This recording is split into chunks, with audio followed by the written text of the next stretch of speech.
Hip hop's in the worst state that it's ever been. Don't trip, Doc's wordplay got the medicine.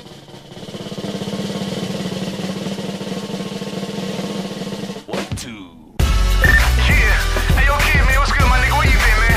Man, you know, just came fresh off the transport from Amsterdam. What's good with you, my dude? Yo, that's what's up, man. Me and my son about to go on this plane, touchdown to Japan, man. Oh, for real, I'm about to make a quick stop at Rome right quick, but, yo, we should link up later. What's good? Oh, for sure. Meet me in Canada like 5 minutes, man. I got you, nigga.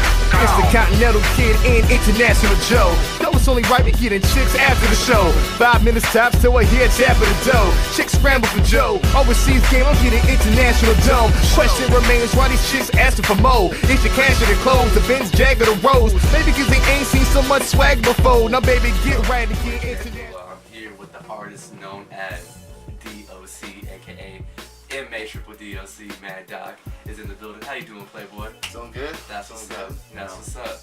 Hey yo, man. So the other day I came over and you tossed me this pre-filled right here. Yes. Is this your new album? What is it? Prescription Filled is the new album. Okay.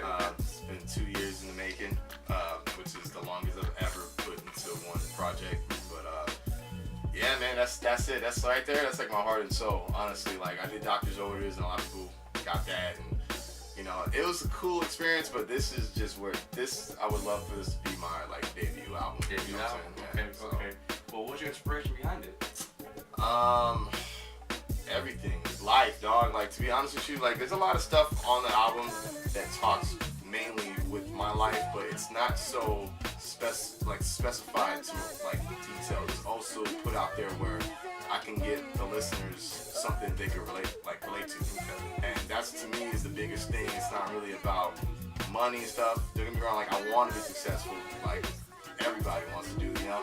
But with this, it's like, I figure like it's always best to reach your listeners because they're the ones who are gonna always be there and help you succeed or be successful in life. So this is more about, you know, my life, you know, but at the same time it's fun. It's not so serious like everything else is, where it's so, you gotta make money, you gotta have a ringtone, you gotta have a video and stuff. And you know, even with just everything, like everyone that put forth their effort on there, I like it.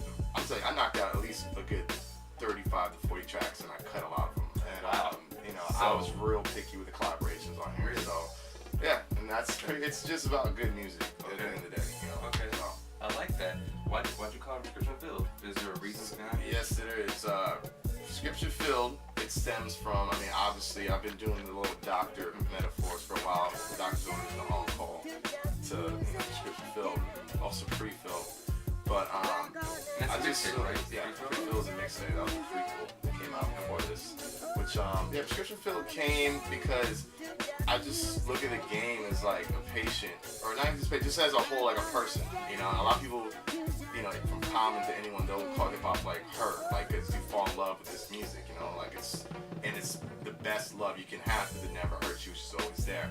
And you know, I've always heard about the whole hip hop is dead thing, and I get asked about it all the time. I've never ever believed in that. I've always believed that it's not dead, it just went to hide somewhere because it was not being appreciated anymore for all the years that it's been here for everyone, and it seems like people are taking advantage of its presence, you know? So the way I looked at it as well was that it seems like, you know, when there's something wrong with something, if it's a disease, whether it's, you know, something that's irregulated and you need to get back on track medically, you know, or health-wise, a doctor prescribes something to help you get over that obstacle, to make sure things are back to normal, to make everything regular, and hopefully live a normal life and enjoy life. But as time goes on, you have to keep refilling that prescription, or you're gonna slip back into that mode of pain and, you know, just things just not going the way they should. And that's the way I look at the game. It seems like the game, although I'm for progression, it seems like it's not really progression. It's gone to a place where things are going really bad, where it could be a lot better. There could be more great artists out there. There could be people that are giving back to it, but it's not taking its meds, so to speak, which I always thought was just great music or just real artists, real MCs. So that's the story behind that. It's more like, yeah, I'm a doctor, and that could be the corny part of it, but it's also just refilling the prescription of hip hop, meaning great music, making it fun, making it something that people believe in, and the essence of the culture, restoring, you know, the meaning of that, instead of you know, it's about money, it's about this, it's about that. It's at the end of the day, when it started, it was about making great music. So that's where that came from. Okay, wow, that was really deep and insightful. I like that. As I listened to some of the tracks, I understand you had a couple tracks in our hometown, A Million and One. Can you just explain some of those and why you did those? I had to do Hometown. As you know, I was, you know, doing business with a label at one point. It's weird, you know, in this world, a lot of your friends can turn into foes. Some of them are wolves in sheep's clothing.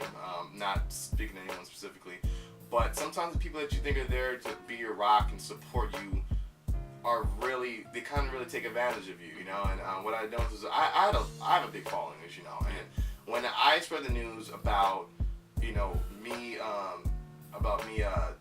having business with a label and all that stuff, it was a really mixed, bittersweet reaction, which really threw me. And to this day, I'm still really confused about it. I had a lot of people that, you know, I'm a good person. As a person, I like to keep my artistry and my personal life separate at times, you know. And I'm always the guy that's always there for people that need something, you know. And what it was is, when I got into this business with the industry or with the industry with the label, a lot of people kind of look at me like, oh damn, Britton's not gonna be here, Doc's not gonna be here anymore, and they kind of got mad at me for it. And I was getting a lot of proclamations of I've changed, I'm not who I am, I'm forgetting who I am. You know, Doc Holliday is one of my nicknames. It would turn into Doc Hollywood, and I can't tell you how frustrating it is when I didn't feel I was changing anything but chasing an opportunity which I've waited at the time 15 years for.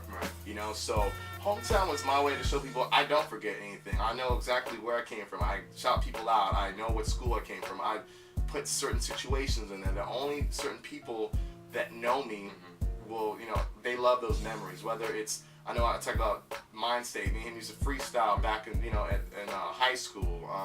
You know, remembering fallen soldiers, like people that passed away throughout the years. You know, recognizing people, you know, whether it's my boy Ryan Keith, whether it's Ashley, people that have never let me down throughout the years. And also touching base on the incident that happened so long ago, you know, with me and my brother and my boy Dubsky, shouts to him. You know, we were in a dangerous situation where we almost didn't make it alive, and we were in our hometown, which was surreal to me to this day, because I was working in LA a lot, I was working in West Covina, I had a girlfriend in Nogales, and the one place that you didn't think would go down is Walnut, because nothing really pops out there. And to me, I was really mad about it. I had the same thing, I had a lot of negative energy about it, where it was like, oh, you got street cred, oh, you're like 50 Cent, and I was like, and it's not cool, you know. And I have another track coming on Soul called Fly Away, where I really touch base on that frustration. But well, Hometown, I felt I owed it to people to show anything can happen, but at the same time, I won't forget. Like, I even got shot at in my own hometown, but I still have love and respect, you know. And that's why, and then I say I wouldn't want them to bang at me again because they made me who I am. I'm a man who loves my hometown, and that won't change. So that's what that was about. As far as Million and One, a lot of people know the story. They just know I don't really have a good relationship with my father. He's never really liked me doing music, but at the same time, he hasn't really been there in my corner to support anything I want to do. And so when senior year, I was nearing, you know, graduation day and talks of college. I was hot shit back then, you know, back in the day, freestyling, beating people all the time.